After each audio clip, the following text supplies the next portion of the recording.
Only eating donuts for a full day in New York. Underneath Grand Central Station, there is this amazing donut shop called Donut Plant. And I heard these were some of the best donuts in Manhattan, so I was excited. I started off with their traditional donut. It's covered in a vanilla bean glaze, and it's so light and airy and fluffy. And you guys, they have a peanut butter and jelly donut. They roast their own peanuts and make their own jam with fresh fruit. It's so sweet and savory. And this one's called the Brooklyn Blackout. It's a chocolate cake donut with pudding inside. It's so rich. It literally tastes like a brownie. And oh my gosh, they literally import blueberries from Maine to make this blueberry donut. There's literally whole blueberries inside. It's delicious, you guys. And finally, I tried their creme brulee donut. Each one is torched individually to give it that amazing crunch. And the custard is creamy and vanilla-y. Anyway, then I headed to Dough Donuts. It's in Rockefeller Center. And oh my gosh, I was so excited to try the ube cheesecake donut. And y'all, that cheesecake filling is intense. It almost has this sour flavor that really cuts the sweetness. It almost has the texture of icing, but it tastes like cheesecake. Honestly, it's delicious and it turns your tongue purple, which is so cute. And I was obsessed with the crunchy almonds on this dulce de leche donut. Also, the brioche-inspired dough is so soft. And I'm obsessed with the glaze on this mango coconut one. It had a candied mango on top. It's so citrusy and sweet. This one might have been my favorite though. It was filled with this beautiful creme chantilly that was light and fluffy, and those fresh berries were so sweet. And that's all for today. Thanks for watching.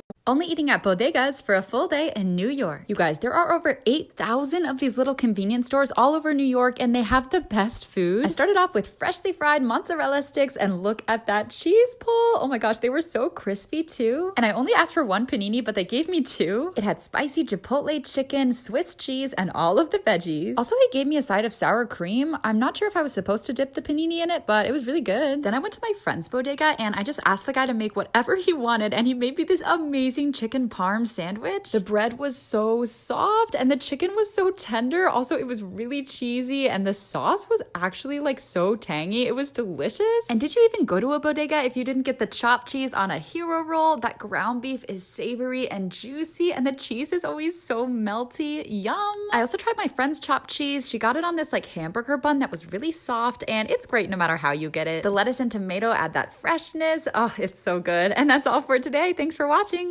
Eating sweets for a full day in New York. I started off at Whipped, which is a black female-owned ice cream shop. I was so excited, and look at that line. Everyone in line told me I had to try the strawberry shortcake one before it ran out. It's got sweet cream ice cream with a strawberry crumble coating that is fruity and sweet, and that ice cream is some of the creamiest, lightest ice cream I've ever had. I also tried this chocolate peanut butter pretzel one, and it's so crunchy and nutty. It's got this amazing salty flavor that really cuts the richness of the chocolate. Like, it's absolutely delicious. I also tried the mint chocolate cookie because the manager told me it's her favorite. That mint flavor is so refreshing, and it's got that little crunch too. And then in Chinatown, they have a taiyaki ice cream shop that sells mochi donuts. This one was strawberry flavored, and the texture is just so chewy and light and fluffy. Like, I don't know how they do it. I also tried this yuzu one that was sharp and tangy and so citrusy. And this one just looks so pretty. It's called the Cookie Monster, and it's got these crunchy cookie crumbles on top. It was also so sweet. And of course, I had to try the taiyaki ice cream. It had that amazing soft serve creaminess. And the taiyaki waffles are all made on site, so they're crispy on the outside and soft in the middle. So good. And that's all for today. Thanks for watching.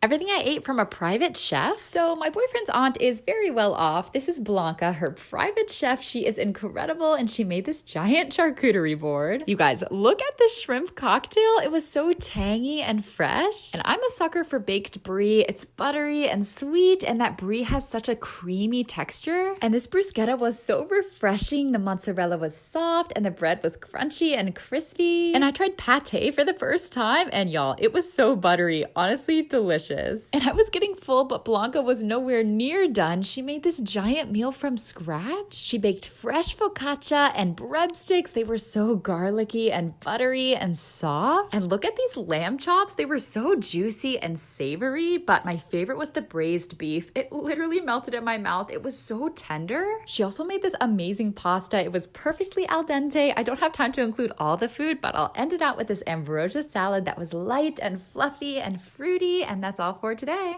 Eating East Asian food for a full day. You guys, today I learned how to make bubble tea. I got this DIY bubble tea kit from Cup 49 and you just boil the boba till it's as chewy as you want. They even send you this cute cup to make it in. So you just add the tapioca balls, you add your syrup, and then you add some milk, and it's literally that easy. That brown sugar flavor is so sweet and rich, and the tapioca balls are literally just perfectly chewy because you made them yourself. And they sell pre-made boba too if you don't feel like cooking. And look, you guys, I bought a wok. So today I decided to make udon noodles. I added chives and mushrooms and chicken. I used hoisin sauce and sesame oil for the sauce. It smelled amazing. And I'm trying to find some good chili oil. I haven't found my favorite yet, so please let me know if you guys have recommendations. But anyway, the udon noodles were so thick and chewy, and that hoisin sauce adds so much sweetness, so I'm glad I had the onions to cut that a bit. And I think next time I'm gonna add some sesame seeds too. And that's all for today. Thanks for watching. Only eating soul food for a full day in Atlanta. So I heard that K&K has the best soul food in town. It's a Black-owned business and it smelled so good, you guys. I had to try their mac and cheese and it was decadent. It was so salty and flavorful and cheesy. And the collard greens had this amazing smoky, savory flavor. They were so rich too. The cornbread was a little bit dry for me. I should have gotten honey or something to put on it, but this fried chicken was incredible. It was crispy and moist. Some of the best chicken I've had in my life. And I didn't want to give up on the cornbread, so I put some of the mac and cheese in the middle and it made like this cheesy sandwich, and honestly it was delicious. Then later on I headed to Ponce City and I found this fried chicken shop because you can never have enough fried chicken, right? I tried their spicy chicken sandwich and it was really crispy and moist, but not quite spicy enough for me. I just like it really hot. I also tried a chicken breast and their honey mustard sauce that I am obsessed with. It's sweet and sharp. And then I drizzled it in honey and that was perfection. And that's all for today. Thanks for watching. Only eating breakfast foods for a full day. I had to go to McDonald's for their hash brown. It's crispy and crunchy and perfect. I also got a McGriddle. This is my favorite breakfast item there, and it's so sweet, but it's also really savory too and so soft. I also tried their bacon, egg, and cheese biscuit. The biscuit was a little bit dry, but pretty buttery. It was so cheesy, and honestly, the bacon was pretty crispy. And you guys know I have a terrible sweet tooth. I love the McDonald's iced coffee. It's literally pure sugar, and I love it. Anyway, I was getting really full, but I told my mom I'd meet her for brunch at Briar Patch. This is the best brunch spot in Orlando, you guys. It's incredible. I always get their raspberry and brie stuffed brioche French toast. The brie is cheesy and creamy. The raspberry is so sweet and tangy. And that bread, oh my gosh, it's so soft. I also tried their short rib Benedict on this crispy potato hash, and the Chipotle Hollandaise sauce added this amazing spice. Also, the short rib was braised for 24 hours, so it literally melts in your mouth. And finally, for dinner, I decided to have Pop-Tarts. Y'all, I accidentally ordered so many flavors of Pop-Tarts off of Amazon. Also you can use chopsticks to get them out of the toaster oven. I tried this strawberry milkshake one and I love the crunchy sprinkles, but it's a little too sweet. But my all-time favorite flavor is the cookies and cream. It's like a giant soft Oreo. It's delicious. And anyway, that's all for today. Thanks for watching.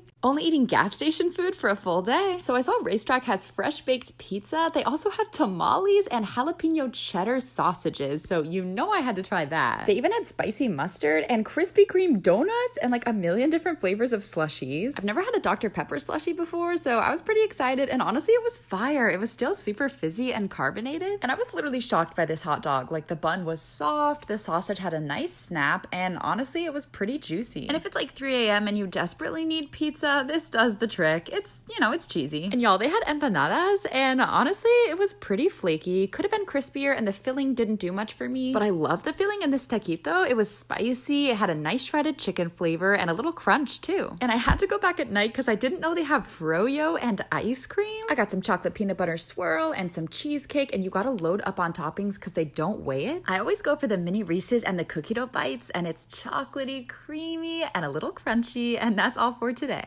Only eating Indonesian food for a full day. So I've been learning about different foods around the world on this Hello Talk app, and my Indonesian friend told me I had to try nasi goreng. I found it at a nearby restaurant, and it's a wok fried rice dish that's actually really spicy. Also, I got mine with shrimp that was so tender. Honestly, this dish has so much flavor. It was delicious. I also tried this roti canai. So this is an Indian-inspired flatbread that's actually super popular in Southeast Asian countries, and it is so buttery and flaky and soft. My friend also told me I had to try satay. satay. That satay sauce is so sweet and spicy. Also, the chicken is grilled over flaming coals, so it is so tender and juicy, like some of the best chicken I've ever had in my life. Anyway, then my other Hello Talk friend told me I had to try Indomie mee goreng noodles. I've had these before in China. They are delicious, and you have to add a fried egg. You mix up the sauce packets in a separate bowl, and then you add the noodles. And you guys, these noodles are so sweet and savory. They are absolutely delicious. And that's all for today. Thanks for watching. Everything I ate at one of my favorite restaurants. This is by far the best Tex-Mex food I have ever had, and what makes it special is this Mexican butter that comes to the table boiling hot. And you guys, this is a fresh kitchen, so nothing is frozen. Anyway, I started with these fajitas al carbon, which means it's grilled over coals. And oh my gosh, that butter adds so much flavor. Also, it has these amazing caramelized onions, and the chicken is just so moist and like seasoned perfectly. And you have to have charo beans. If you never have, they have this garlicky, bacony flavor that's delicious. I also got these shrimp brochettes, which are stuffed with jalapenos and wrapped in bacon. They're also grilled over coals, so they have that smoky flavor. And oh my gosh, they're so good in that Mexican butter. And I don't think I've ever tried catfish before, but it was really flaky and cooked perfectly. These fried plantains were crispy on the outside and then so soft in the middle, and they had this beautiful caramelization. And oh my gosh, this tres leches cake was so light and moist, and that homemade whipped cream is fluffy and vanilla-y. And that's all for today. Thanks for watching.